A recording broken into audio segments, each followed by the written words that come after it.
pada ibadat. Kerana ilmu itulah punca bagi sahnya ibadat kita. Allah Ta'ala nak terima ibadat, dia tengok kita buat ibadat ikut berdasarkan kepada ilmu ataupun tidak. Okey nah? Baik.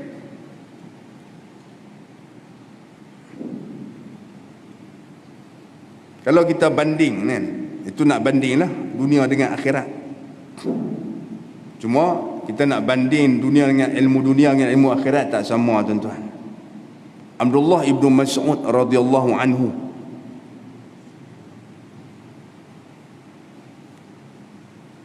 dia kata apa? Abdullah ibnu Mas'ud,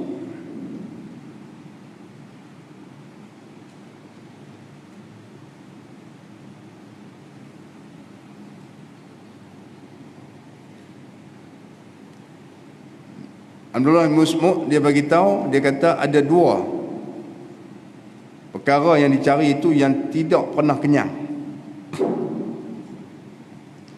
Yang tak kenyang ni ada.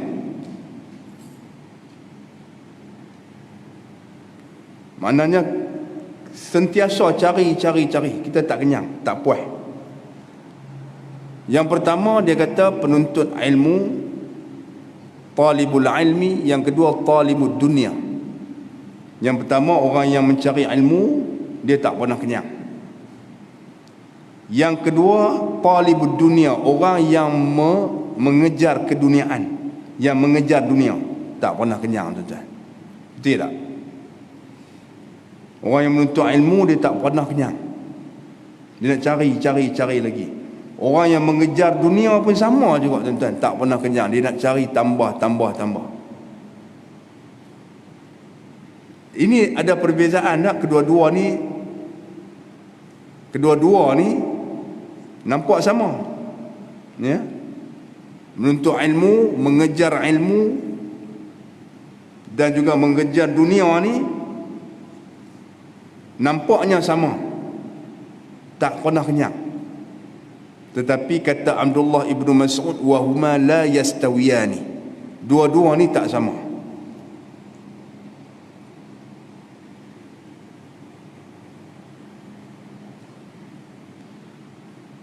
Pasal apa kata dia? Dua-dua orang yang cari ilmu dan cari dunia ni tak sama. Orang yang mengejar ilmu dan mengejar dunia tak sama.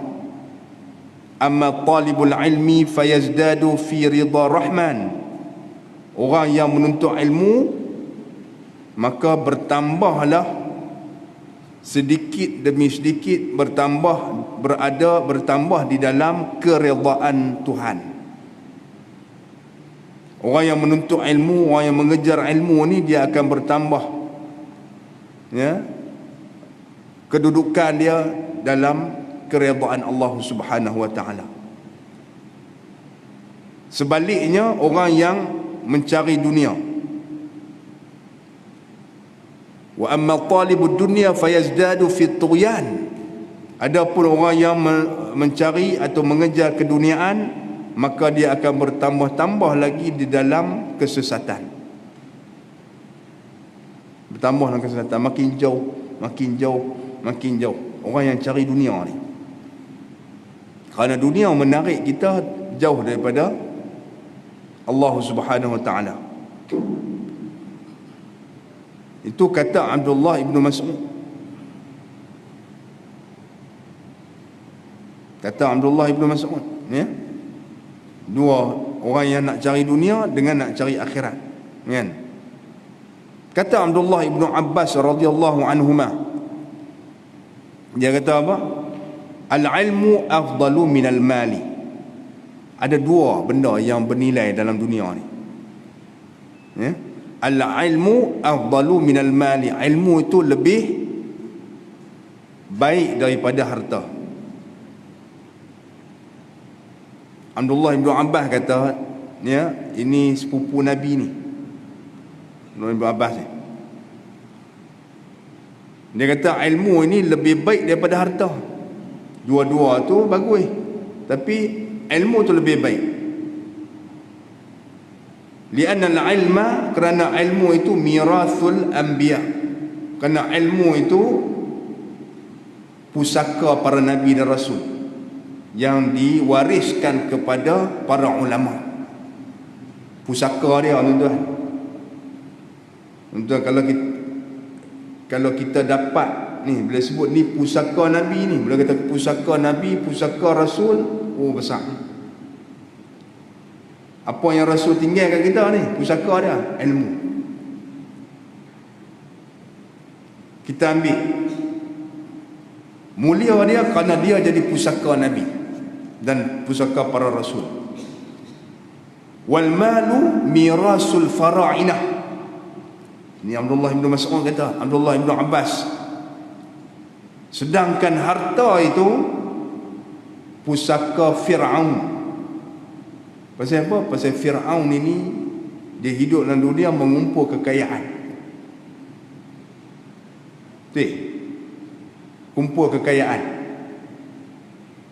Apa nama? Mencari kesenangan dalam dunia ni. Dia satu simbolik lah. Jadi harta ini, kalau nak tahu, itulah apa nama, pusaka Fir'aun. Sebab tu orang yang mengejar harta, dia nak apa? Orang yang cari harta ni, harta ni simbol kepada apa? Kekuasaan, kemasyhuran, disanjung dan sebagainya. Sama seperti Fir'aun. Dia suka disanjung, diagungkan, bahkan didewakan, dituhankan dia. Sampai pangkat tu habis, tak ada apa dah. Sampai orang sembah dia. Wali anna al-ilma yahrusuka wa anta tahrusul mal. Nampak? Oh, kata hikmah Abdullah bin Mas'ud. Beza ilmu dengan harta. Ilmu lebih baik, ilmu menjaga kamu, mengawal kamu, ya, menjadi pengawal kamu. Sebaliknya, kamu menjadi pengawal bagi harta. Betul tak? Untuk main masjid, kan? Barang tu tak depan, tak belakang, tak lagi tunggu lah. Nak pergi tengok-tengok mana dia kunci kereta. Oh, tak ada. Silap tak tengok-tengok, kereta baru beli kemarin hilang dah. Kawan tu pergi start lah, kita semayang tadi ni. Boleh kat dia. Dia kata tak boleh jual. Esok pagi tengok rangka apa nama tepi Sungai Muda baru lagi. Enjin ni sebarang semua tak ada dah. Depa jual spare part. Teriak. Hutang kena bayar. Teriak dah. Dia dah kata tak apa, kereta baru tak ada apa. Kawan tu pergi kerat buang, dia ambil spare part, dia pergi jual. Tinggal rangka kan, macam kita makan ikan kan, tinggal tulang. Isi semua ambil. Orang curi ni dia boleh buat apa saja kan. Oh, dia tak boleh jual sebiji kereta kan. Kalau orang tak beli, dia jual spare part dia. Boleh ke dia juga. Boleh 2-3 ringgit pun jadi. Dia tak peduli. Ya. Jadi tuan-tuan, kita jadi susah hati pasal apa? Kita jadi susah hati pasal apa? Pasal kita nak kena jaga, menjadi pengawal peribadi bagi, menjadi pengawal bagi harta kita sendiri. Tetapi ilmu tu menjadi pengawal kita di dalam kubur nanti. Ilmu tu menjadi pengawal kita dalam dunia. Dia mengawal kita daripada kita terjebak di dalam kebinasaan, dalam kemaksiatan. Ilmu ni dia kawal kita, dia yahrusuka, menjaga kamu daripada kita jatuh dalam kebinasaan. Nampak kan?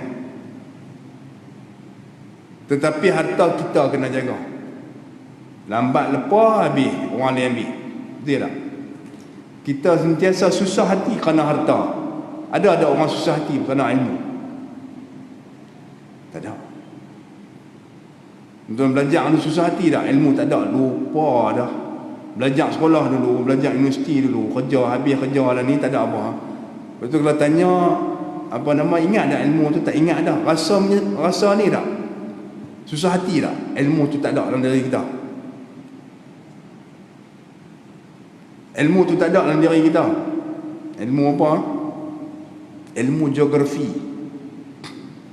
ilmu matematik, ilmu hisab. Tolong kira ni hanya tak reti dah tak ingat lama dah tinggal, tak rasa menyesal ke? Tak rasa susah hati, tak ada rasa apa pun. Tidak. Kan? Tetapi kalau harta ni kita takut. Harta ni kita takut. Pasal apa? Ilmu tu dia yang jaga kita, bukan kita jaga dia. Tapi harta kita kena jaga dia. Kita akan susah hati. Ya? Bila tak ada harta tu, tak ada kebergantungan kita. Tidak.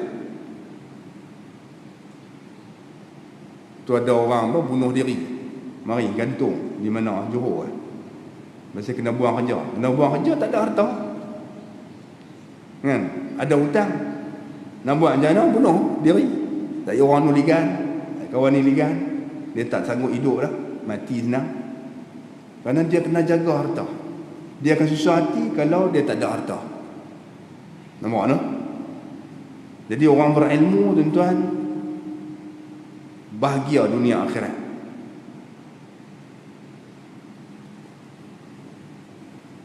Beza lagi dia kata apa? Orang yang berilmu ni Allah Ta'ala bagi kepada sesiapa yang ia kasih. May yuridillahu bihi khaira yufaqihu fid din. Nabi kata. Beza ilmu dengan harta ni, ilmu tidak akan diberikan oleh Allah Ta'ala kecuali kepada sesiapa yang ia kasih sahaja. Nabi sebut dalam hadis, may yuridillahu bihi khaira, sesiapa yang Allah Ta'ala nak dia dapat kebaikan. Sesiapa di kalangan hamba-Nya yang Allah Ta'ala nak dia dapat kebaikan, dia akan pelorong, yufaqihu fid din, dia akan diberi kepahaman tentang agama dia. Maknanya Allah Ta'ala akan pelorong dia supaya pergi menuntut ilmu sehingga dia faham agama dia. Maknanya kalau orang yang menyimpang daripada ilmu ini, Allah Ta'ala tak pelorong, tak ada rasa latih lalu ke masjid hari-hari duduk tepi rumah, tak mau main menuntut ilmu, umur dah makin meningkat dah, tu Allah Ta'ala tak pelorong nak dapat kebaikan, tuan-tuan. Itu petua dia, kita nak tahu. Itu bukan bermakna kita memandang hina pada orang yang tak menuntut ilmu, dah. Kita patutnya bersyukur pada diri kita. Kerana Allah Ta'ala pelorong kita supaya kita menjadi orang yang berilmu semasa hayat kita dalam dunia dan sebelum kita berpindah ke alam baqa. Kita rasa syukur kepada Allah. Allah Ta'ala pilih kita. Nampak ni? Sebaliknya harta, tuan-tuan, diberikan kepada siapa yang Allah Ta'ala kasih dan pada siapa yang Allah Ta'ala tak kasih. Itu beza dia. Harta ni Allah Ta'ala bagi kepada semua orang, kepada semua hamba dia. Allah Ta'ala bagi harta kepada hamba dia yang ia kasih, orang yang beriman. Allah Ta'ala juga bagi harta kepada hamba-Nya yang derhaka kepadanya, yang menjadi musuh dia. Lagi kuat dia menentang dan memusuhi Islam, lagi banyak Allah Ta'ala bagi. Allah Ta'ala bagi kat Cina, negara Cina, kan? Kaya raya bagi ke Amerika, kaya raya Eropah, kaya raya, dia pun tak beriman. Anu gagah kat dia percaya Tuhan. Yang Cina ni tak percaya Tuhan, komunis. Tapi Allah Ta'ala bagi limpah ruah, kan? Allah Ta'ala bagi melimpah ruah kepada Cina, kerana harta tu memang begitu. Kerana harta ini tak sikit pun, tak luar pun perbendaraan Allah kalau dia bagi banyak mana, tak luar. Di sisi Allah harta ni tak ada nilai, dia bagi saja. Benda tak ada nilai dia bagi. Dia bagi kepada orang yang ia kasih daripada kalangan hamba yang beriman. Dia bagi lagi banyak kepada orang yang derhaka pada, kerana di situ tak ada nilai. Beza dengan ilmu. Ilmu hanya Allah Ta'ala bagi kepada kekasih dia saja. Nampak tak? Baik. Dan ilmu pula tidak akan berkurangan kalau kita infakkan ilmu tu. Sebaliknya, harta akan berkurangan dengan kita infakkan dia. Ilmu kalau kita infak, dia hilang tak? Ilmu ni kalau kita sampaikan kepada orang lain, tuan-tuan, kita sampaikan ilmu yang ada kat kita kepada orang lain, ilmu tu akan kurang tak pada kita? Tak kurang. Duduk itu. Bahkan ilmu tu bertambah lagi. Sebab tu orang yang menyampaikan ilmu ni, dia juga menambah ilmu untuk diri dia. Sedangkan harta kalau kita bagi, dia akan kurang. Bagi kurang lagi, kita belanja. Infak ni belanja lah. Kalau ilmu kita belanja pada orang, kita bagi ke orang, dia tak kurang, bahkan bertambah. Harta kalau kita belanja duit api, duit ayam, kurang tak? Beli makan minum, kurang tak? Kurang. Baik, itu beza dia.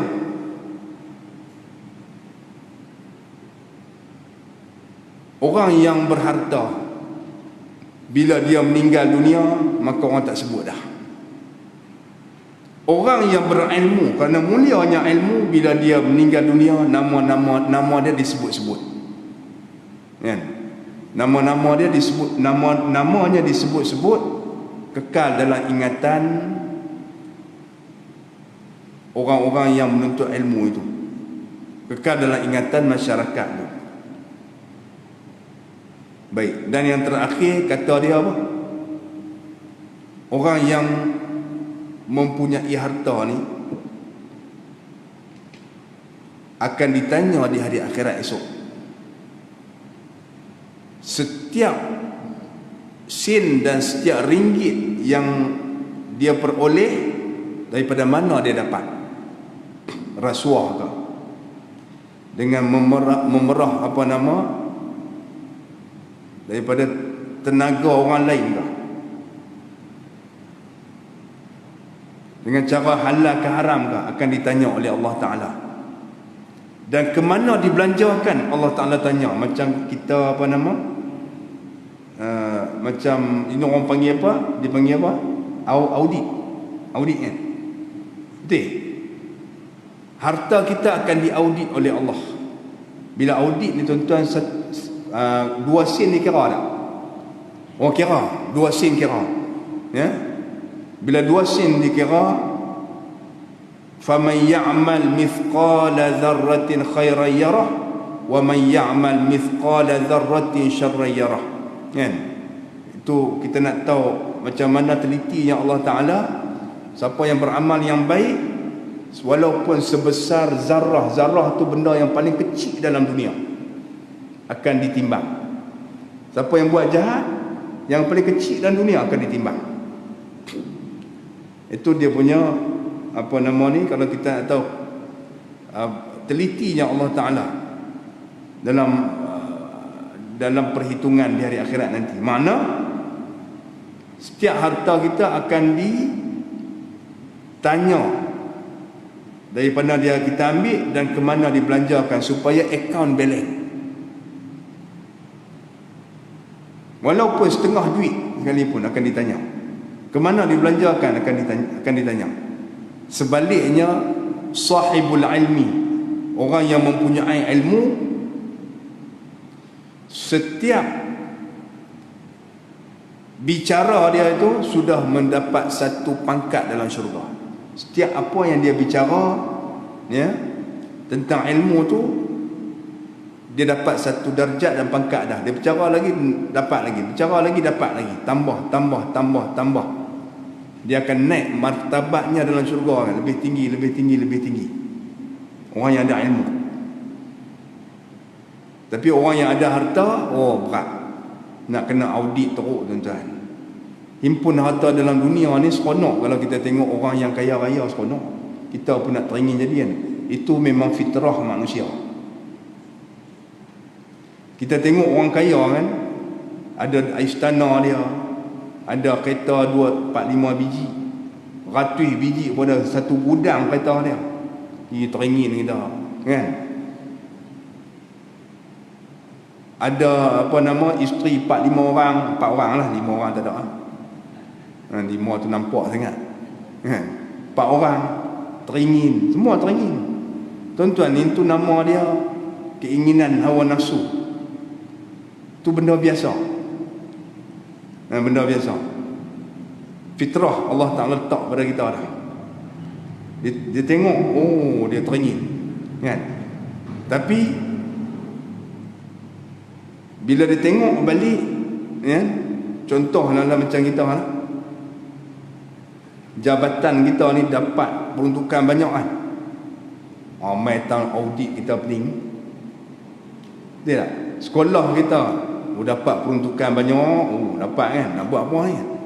Buat dia tak kira apa dah. Mai tahun audit, mai audit mai, nak tak belen ni, tak belen ni, macam mana nak buat? Duit tak belen nak buat macam mana ni? Kena nak buat macam mana? Tak pun hampir ambil duit yang lebih, pergi sumbat buang bagi belen. Tak mau. Tu duit jabatan, takkan ambil sumbat. Mau duit jabatan ke, apa nama, mau kerja di sini ke, ataupun nak sayang betul nak kerja bagi belen balik. Betul kan? Kalau tak bagi, dia mai audit dalaman pula, kita kena semua. Itu dalam dunia, tuan-tuan, kan?